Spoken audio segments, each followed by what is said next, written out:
This is a video in clinical medicine from the New England Journal of Medicine.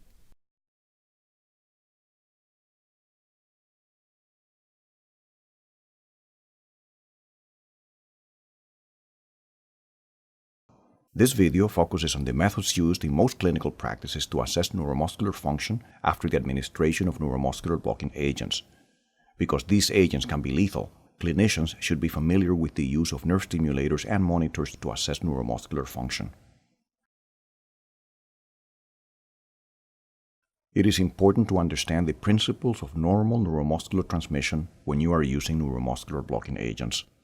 The neuromuscular junction consists of the motor nerve terminus, the postsynaptic muscle endplate, and the intervening gap. An action potential reaching the motor nerve terminus triggers the release of acetylcholine from synaptic vesicles. Acetylcholine then rapidly diffuses across the gap to the postsynaptic endplate, where nicotinic acetylcholine receptors are clustered. These receptors convert the chemical signal into an electrical impulse, causing depolarization in the postsynaptic membrane. Excitation-contraction coupling immediately results in muscle contraction. The action of acetylcholine is terminated by dissociation from receptors and passive diffusion away from the endplate, and by enzymatic degradation by acetylcholinesterase.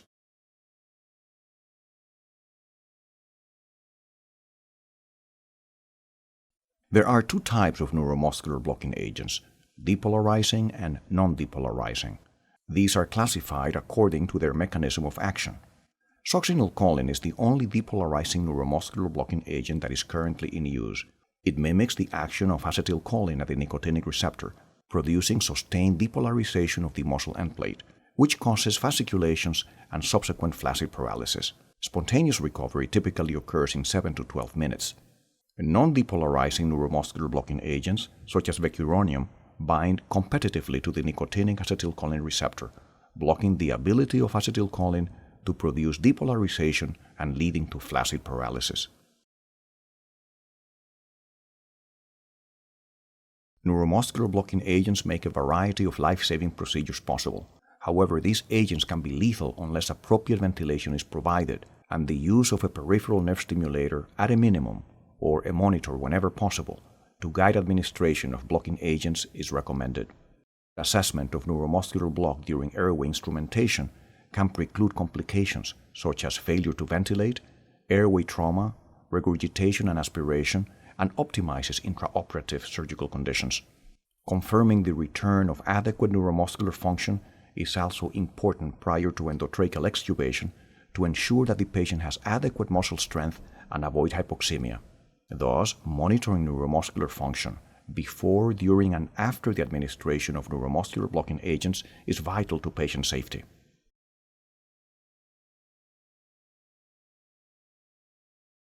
Monitoring neuromuscular function involves stimulating a peripheral nerve and evaluating the contraction of the innervated muscle. Peripheral nerve stimulators are generally battery-operated, handheld units that produce various patterns of stimulation either directly or through wires connected to electrodes on the skin. Neuromuscular monitors not only stimulate a nerve, but also measure the evoked muscle response. Nerve stimulators and the stimulation units of the neuromuscular monitors deliver currents at amplitudes ranging from 0 to 80 milliamperes. The threshold current has the amplitude necessary to evoke a muscle contraction. The maximal current has the amplitude necessary to evoke contraction of all fibers in a muscle.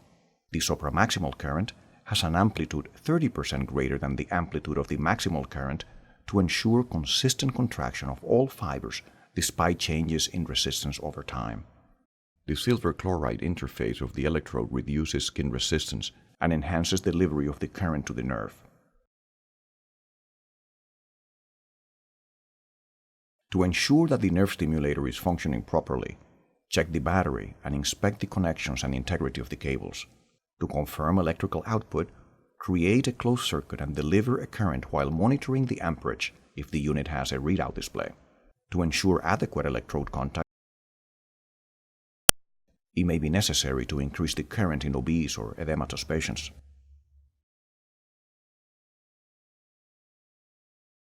When possible, monitor the adductor pollicis muscle. It is the only hand muscle of the fenar eminence that is innervated solely by the ulnar nerve.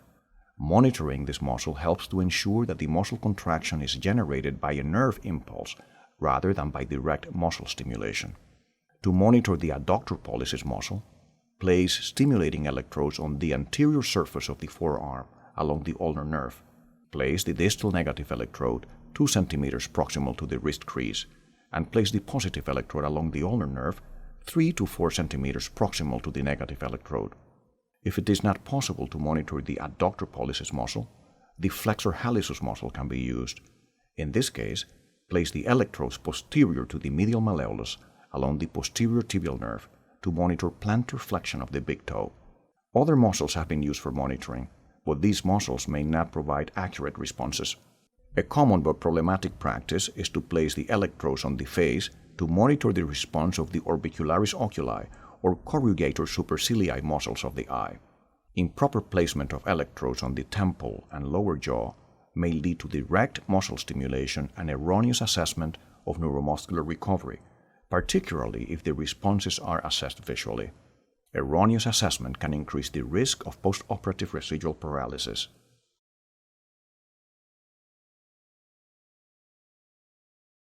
Nerve stimulators can deliver a variety of impulse patterns that can be used to assess the intensity of neuromuscular block, including single twitch, train of 4, tetanic stimulation, post-tetanic count, and double burst stimulation.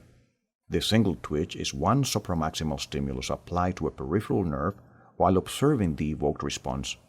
A supramaximal single twitch at a frequency of 0.1 Hz or 1 Hz can be used to determine the onset of action of a neuromuscular block. The single twitch is not helpful in determining adequacy of recovery.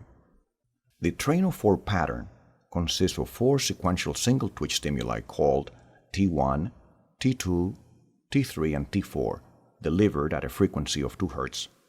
The train of 4 response ratio is calculated by dividing the T4 response amplitude by the T1 response amplitude. Calculate the train of 4 ratio before administering muscle relaxants and use this ratio as the control ratio. The ratio should be 1 or 100%. During a partial non-depolarizing block, the ratio decreases or fades as the block increases. There is typically no fade with a depolarizing block. The amplitude of each twitch is constant, but is diminished proportionally.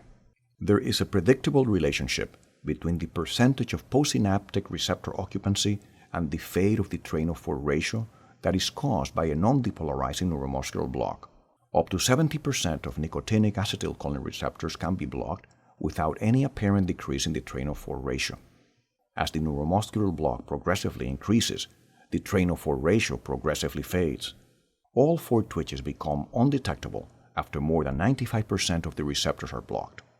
Deliver a train of 4 sequence and assess the degree of fade subjectively by visual or tactile means, or, when T4 disappears, by counting the number of responses, which is known as the train of 4 count. The train of 4 ratio remains consistent over a range of stimulating currents. This consistency at various stimulating currents allows this pattern to be used as a measure of neuromuscular recovery, because currents of 20 to 30 milliamperes do not cause significant pain in most patients. In contrast, supramaximal currents of 60 to 70 milliamperes can be painful. Double burst stimulation is delivered by administering 2 intense stimuli which are mini-tetanic bursts 0.75 seconds apart. The 2 fused muscle responses can be evaluated as a direct comparison, similar to the train of 4 ratio. Because the 2 individual bursts are tetanic in frequency, a recovery period that is longer than the train of 4 recovery period of 20 seconds between bursts is necessary. As compared with the first burst, the second burst elicits a diminished response or fade during partial non-depolarizing block. Clinicians are better able to detect residual block by visual and tactile means with the use of double burst stimulation than with the use of train of 4 stimulation. For more information regarding indications of each pattern of stimulation, see Figure 4 in the print supplement.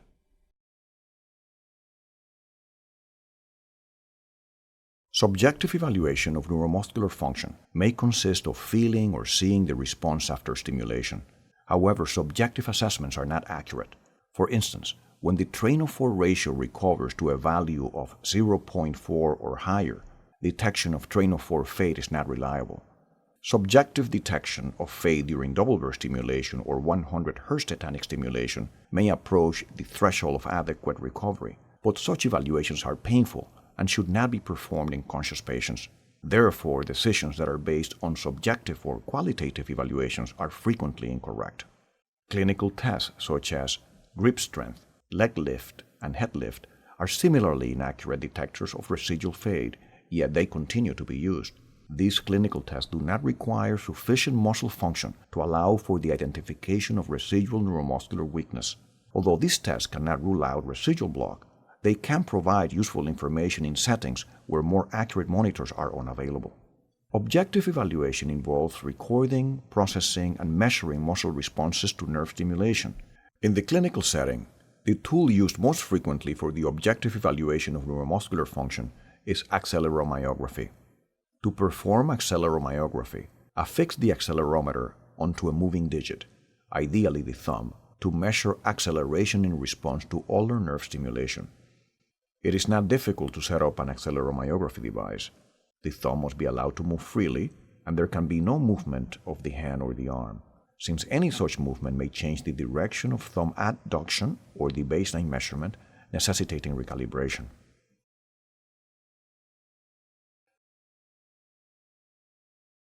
Nerve stimulators are remarkably safe devices.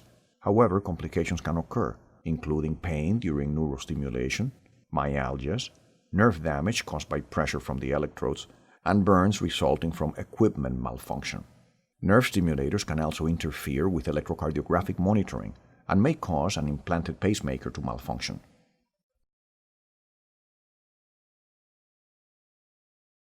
Monitoring neuromuscular function is recommended whenever neuromuscular blocking agents are used. Clinical or subjective assessment is unreliable. Routine nerve monitoring performed with objective measurement techniques provides additional safety with minimal risk to patients and helps to avoid potentially life-threatening complications.